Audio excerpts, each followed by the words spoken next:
Welcome to the podcast Crash, Burn, Rise Again, where we share stories of burning out and rebuilding better. Join myself, Shireen Lister, your host, and my special guests as we share our personal journeys through burnout, stress, overwhelm, and more, and show how we came out the other side. Learn and leverage from the lessons and wisdom we gained along the way so we can help you to rise too. Hello, everyone, and welcome to episode 12 of the podcast. I can't believe we're up to episode 12 already, and I have a super special guest with me today, all the way from the US. I have Dr. Warren Kane.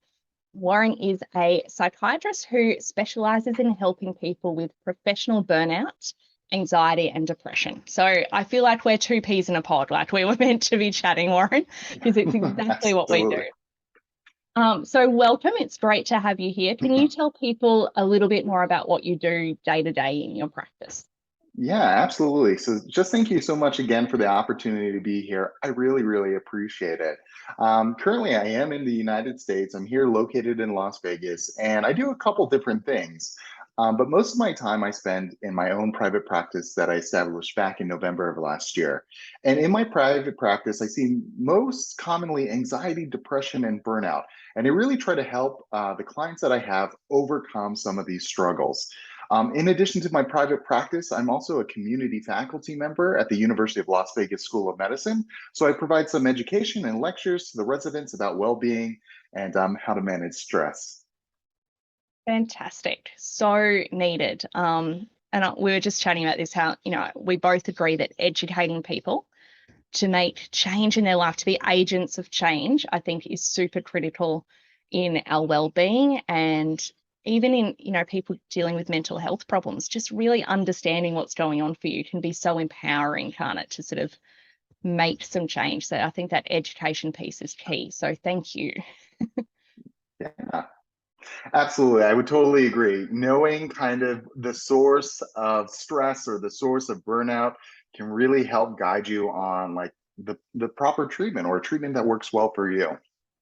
Yeah, absolutely.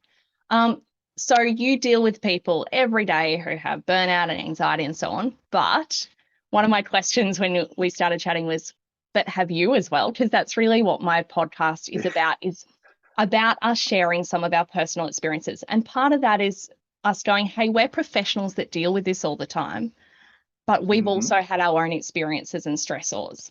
And so can you share a little bit about when you're a resident and you were really in that state of stress and burnout and what that was like?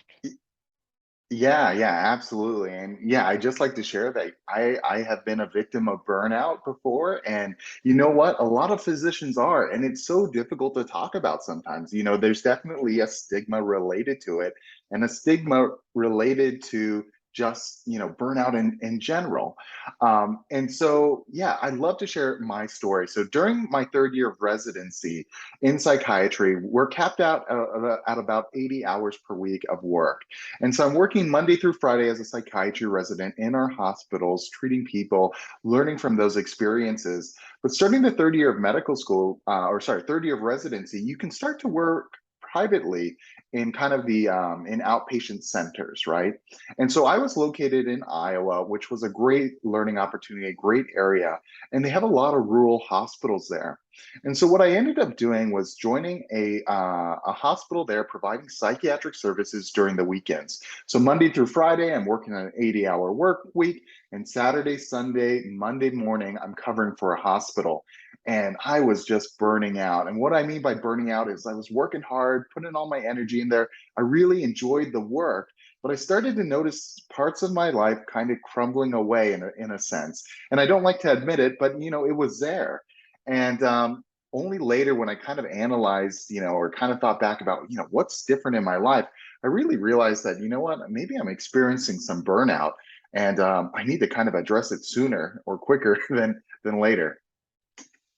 Yeah, fantastic. And I think sometimes that's the hard bit, is realizing, hey, and you would see this with patients too. We get on this downward slope and we kind of get caught up in it. And if you're anything like me, I'm a really hard worker, and I go, I'll just keep pushing through. And because we we have capacity. Yeah. Working 80-hour week and then weekends, you obviously have at some level capacity, but it just starts to have that effect.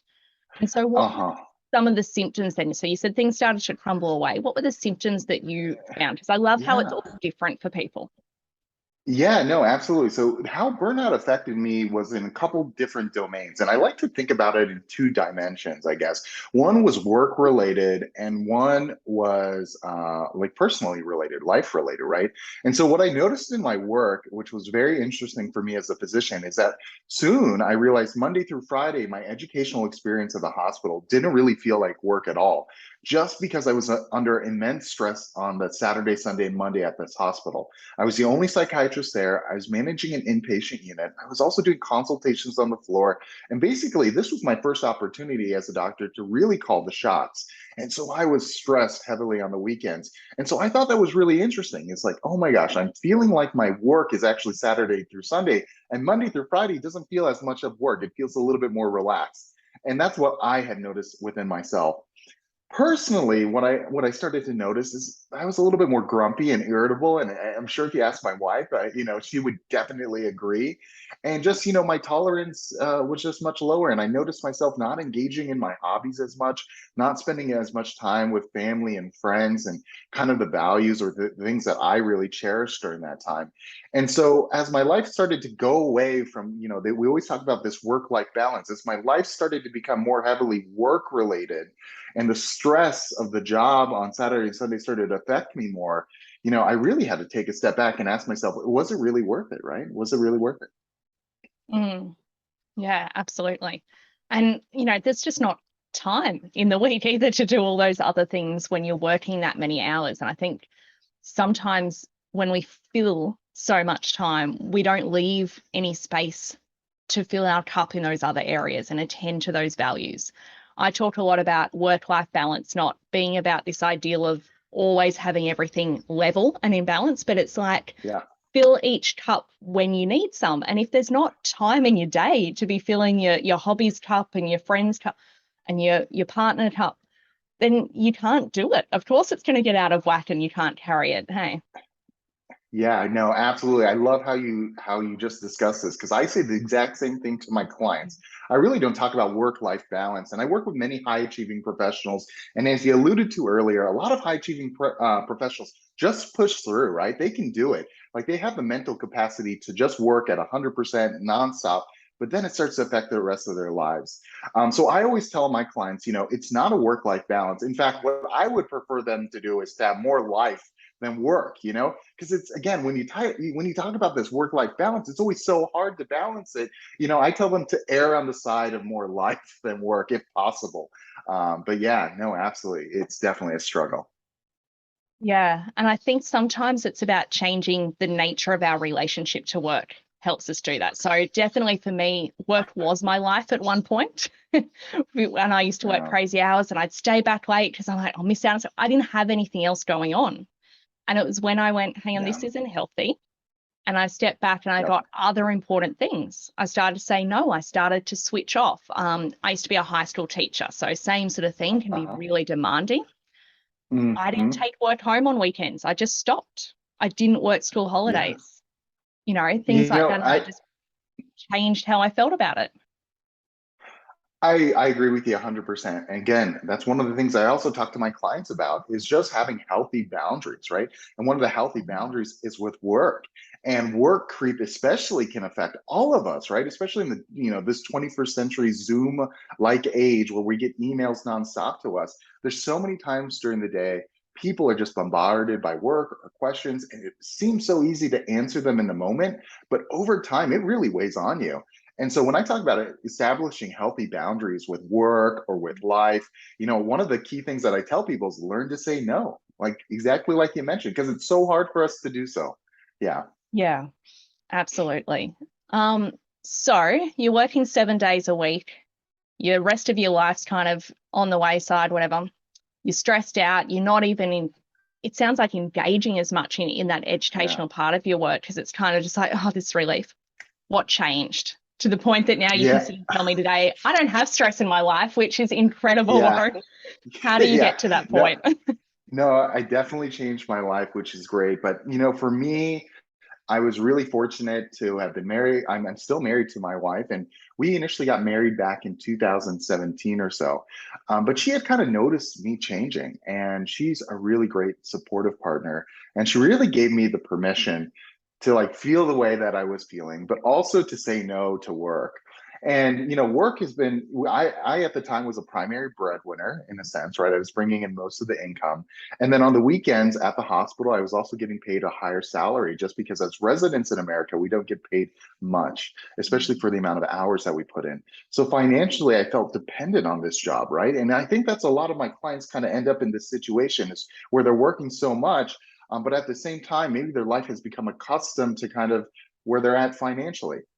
And so I had a long conversation with my wife, and we decided, you know what, maybe we could just be secure with the income that we have from the Monday through Friday job. She would pick up a little bit more on her end if we needed to.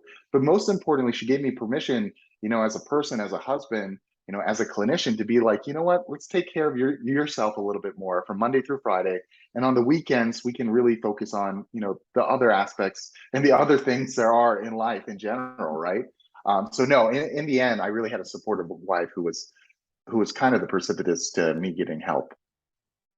Yeah, fantastic. And I think sometimes it does take someone else to kind of be that mirror for us to go, hey, this is what's going Mhm. on, and then to support through it. And I think definitely, as you're saying, when we become dependent on a situation or it seems the only way, when we're in that burnout state, we can be so tunnel vision sometimes, can't we? And not really see ways to problem Yeah, solve. And even when I think about people who are burning out just because of their home life and being a caregiver and all those things, there's different ways we can do stuff.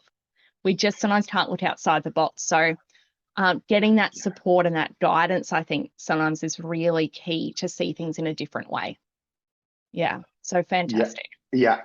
Yeah, no, I'd 100% agree with you. Is when you're in the midst of a burnout kind of period, your mind isn't in the right place. You know what I mean?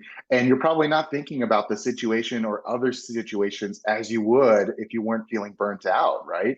And I think that's one of the key reasons why people experience a lot of irritability, a lot of, frustration or, even feelings of sadness too when you're feeling burnt out, right? Like having no hope about the future. And as a psychiatrist, I always talk about it, although burnout isn't like an official DSM diagnosis, right, in the medical field, it is a huge risk factor to other psychiatric disorders, right? And so that's why I've been really interested in it and making sure that, I could try to address it to the best of my ability with my clients. Yeah, fantastic. And it's such a precursor to things, definitely. And, I've experienced that for myself. People who've listened for a while know my burnout was one of my factors in developing autoimmune disease, I believe. I was not in a state where I was functioning well enough to be healthy. And where, you know, that was 2013, I was diagnosed, and I'm still dealing with coming out the other side of that and managing it. But it's about, when I finally started to do some lifestyle changes in big picture, not just go, oh, I won't work till 11 p.m. tonight, but make some even bigger changes. And, now I'm like you, when you made that shift and you earned less money, I did that when I left my teaching profession. It was a Hmm. huge pay cut, but we make do, we get by. And to me, having that extra money in the bank account isn't worth the stress and the turmoil on my body of going back there. And, and I'm in a position where things could change in time and I might earn double and triple and whatever what I was, but without sacrificing myself on the way. So totally, yeah, I agree. Yeah. Yeah, no, 100%. I always tell my clients, and it's always so hard as physicians because physicians are like the number one occupation or one of the highest occupations in America right now, suffering from burnout. And so easy to give our clients, our patients the advice, and so hard to listen to it ourselves. But you really have to watch out for yourself, right? If you're not able to kind of manage and kind of, focus on your own mental well-being, how much of you is left for your family, for your work life, for your patients? This is so important. But again, it's some of the most challenging work to do, especially that's what I've seen, at least with the patients that I have. Yeah, absolutely. And yeah, we're better practitioners when we're looking after ourselves as well. And, you know, and I find that I can share then, like, hey, this has worked for me. This is the journey I've been through to come through some of these things, which I think can be golden for our clients and patients as well. Speaking Yeah. on that, have you got some more tips for people? So with your patients, you work with a variety of people and experiences. What are some of your tips for anyone who might be going, oh crap, I think this might be me. I might be in the midst of this burnout right now. So yeah, and I've seen a lot of clients in a lot of different professions, and I really have a different perspective, I would say, than most of the people out there. And I love to share it with your audience out there too. But you know, when I look at burnout, I try to figure out what is the cause of burnout. And there's of course a lot of different factors, a lot of different stressors that play a part. But you know, at the core of it, usually what burnout kind of starts as is that it's related to our work life or work life environment, right? And it's really related to our relationship that we have with work. At least that's kind of my opinion. And so I really try to encourage my clients to do a couple different things. One is do exactly like everybody else says, is work on your own personal well-being, work on your mental health, try meditation, try exercising, try to improve your sleep. Everyone is a little bit different. Everybody has a little bit different hobbies. And just again, kind of like what you talk about, filling up your cup to the best of your ability. But the key part that I feel like a lot of people don't really address is the communication with your employer as best as you can. And I understand, you know, sometimes we're just in the situation that my boss doesn't listen to me or Dr. Kane, it's going to be impossible to change my working condition. But I really try to encourage my clients to advocate for themselves, to try to have that conversation. Because if work life or working conditions don't improve, although you may be building up your resiliency to burnout, long term burnout's going to win, especially if you're still in the same job, right? And so that's one of the key things that I really like to talk to my clients about for sure. And another thing, you know, I don't want to go on too long, but you know, there's a thing called the areas of work life model, and I don't know if you're familiar with this concept, but they talk about 6 areas within work that really affect our burnout levels. The more of these that are out of balance, the more burnout we get. And so I'd love to share that with you if we have time. Yeah, please. Yep. Yeah, so areas of work-life model was, you know, one of the huge proponents of it is Dr. Maslow, who has been studying burnout since the 70s or so. But she talks about how there's 6 different factors, and one is workload, of course, right? If we have too much work and we can't manage the work, there's this imbalance there, we're going to start feeling burnt out, right? The second one she talks about is control. So if we don't have a control over our day-to-day lives, if we feel like we're out of control or people are trying to affect us or just tell us what to do on a day-to-day basis, we're going to feel burnt out. Another one they talk about is reward. And so, of course, reward at the basic core is money, but there's also extrinsic and intrinsic reward too, right? And that goes into the next kind of category, which is values. If you don't have the same values as a company you're working for, right? Let's say you work for a company that's all organic or something along those lines, and you totally don't believe in like that kind of mission, right? You're going to feel burnt out over time. And the last 2 to talk about is fairness. Are you being treated equally as compared to your peers? And the last one is also community, right? Can you get along with your colleagues? Do you get along with your employers? And so they looked at these 6 different factors and they found out that a lot of people are different and different companies will have different reasons for burnout.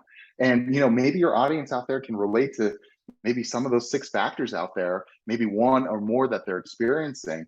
And so I always encourage my clients to maybe try to figure out what is maybe on their mind the most or what they can improve the most. And that's where to maybe start the conversation with their employer. That is awesome. And as you're going through them, I'm thinking about some of my experiences and going, oh, that's why, that's why in that job. And, you know, especially that one around reward, because when we think about it in that broad sense, I know that was a key factor in one job that I had.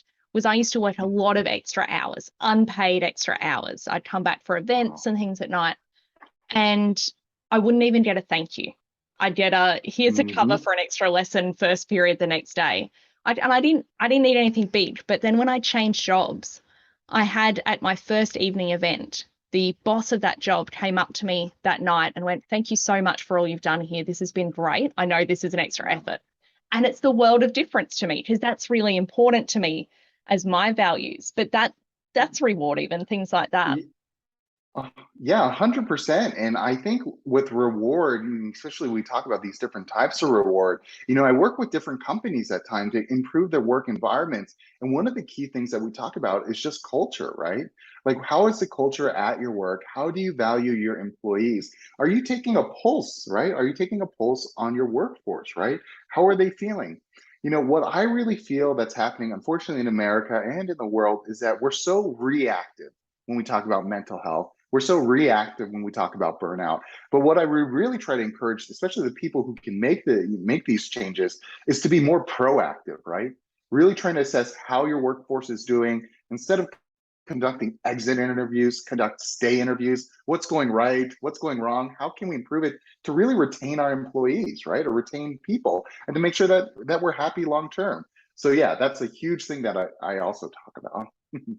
Yeah, me too. I mean, it's a big part of why, well, I run workshops for places so they can start to understand. And, I have a like a quiz that's available for people to run through and go, hey, are you even in touch with your workforce and how they're Mm, going? Because often we have no idea, and then it'll come out of left of field that someone's not coping, and then you don't, well, where was it? Where were the systems to support their well-being? And because, as yeah. you would know as well, there's so much evidence in that when we have a well staff with high levels of well-being, it helps business as well. Like, it increases productivity and performance Hmm. rates. And yeah, it's Yeah, incredible. 100%. When I think of burnout, and it's hard to always define burnout because I feel like everybody's burnout is really unique to them. But I found a couple of categories that I feel like a lot of people experience. And one is that energy depletion, exhaustion, feeling fatigue, loss of energy. But sometimes as time goes on, that really kind of morphs into cynicism, right? And so kind of having negative attitudes towards clients can sometimes happen, having more irritability, or even at times feeling withdrawn, or they're withdrawing from their colleagues. And the last part, of course, is sometimes just inefficacy, in a sense. That's what they call it, right? Scientifically, inefficacy, but low morale, inability to cope, or reduced productivity. So when we think about burnout, it's not only so important for us as workers, or us as people, or us as self-employed individuals. It's really important for the business as well, and the corporations out there too. It should be on everybody's mindset and should be like priority number one, right? But unfortunately not always is. Yeah, absolutely. And I love those areas of, and you were saying with work life and whatever, but it's mappable across to other sorts of burnout as well, which I like, because I know some of Yeah. my audience and some of my other guests, it's not been work that's been their thing. It's been relationships at home that have been quite Hmm. toxic. It's been managing separation and parenting and things. And all of Yeah. those apply. Workload can be the workload in the relationship or in the parenting, those sorts of things. Yeah. Oh, Yeah, all of that sort of stuff. abs- So yeah, people can really map it to all of that as well. absolutely. Absolutely. Work, it takes a lot of different dimensions, I feel like. Not only the work that we do maybe Monday through Friday, but yeah, being a parent, raising your children, right? Being a mother, being a father, being a brother, being a sister. Like, there's so many ways that we're working, right? And I think that definition really does need to be expanded. Yeah, yeah. No, but it's great. It's a great I think diagnostic tool to sort of go, okay, where might things be out of whack? And then where's the best area to start addressing change? Hmm. Definitely. And I know, in people's experiences about with relationships, I can really see that area of values and fairness and so on being perhaps the key area, and just starting to have conversations around that with your partner and those sorts of things. So fantastic Hmm. tool. Thank you. Thank you so Yeah. much. Yeah, absolutely. Awesome. Well, thank you for all your tips for today, for sharing a little bit of your experience as well. I know sometimes it's a little bit different sharing our own experiences rather than just, your patients and those sorts of things. But I really appreciate it. And if people want to get in touch with you, the best way I know is through your website, So kanepsy.com. There we go. Now I've got my speaking right. yeah, no worries. Can find you there. And if they want to work with you, be a patient, ask you anything, of course, they can link with you from there. Can they? Is that the best way? Yeah, that's absolutely the best way. There's so much, contact information, my email's out there, I believe, as well. And I would just encourage anybody who may be suffering from burnout or want some tips or some general direction, you can definitely reach out to me. I'd be happy to be a resource. Fantastic. Thank you so much for sharing with us today. It has been lovely to have you on and so many great tips. I've learned stuff, which is what I love as well about this. And it's really nice to speak to someone else on the same page with all of this. So thank you. And I'll see you at the next episode, everyone. Bye-bye. Well, that brings to an end today's episode of Crash, Burn, Rise Again. It's been fantastic to have you with us today, and I hope you can join me next time. I also hope you've really enjoyed and maybe even learnt something today. What I ask next is if you're loving what you're hearing, please subscribe on whatever channel you normally listen to your podcasts or on my YouTube channel. And you can also follow along and find all previous podcast episodes on my website, recastcoaching.com.au. If you're enjoying the podcast, the other thing I'd love is if you can share and recommend to any friends, family, and colleagues who you think would benefit from a little bit of crash, burn, rise again. Thanks so much, and until next time, bye for now.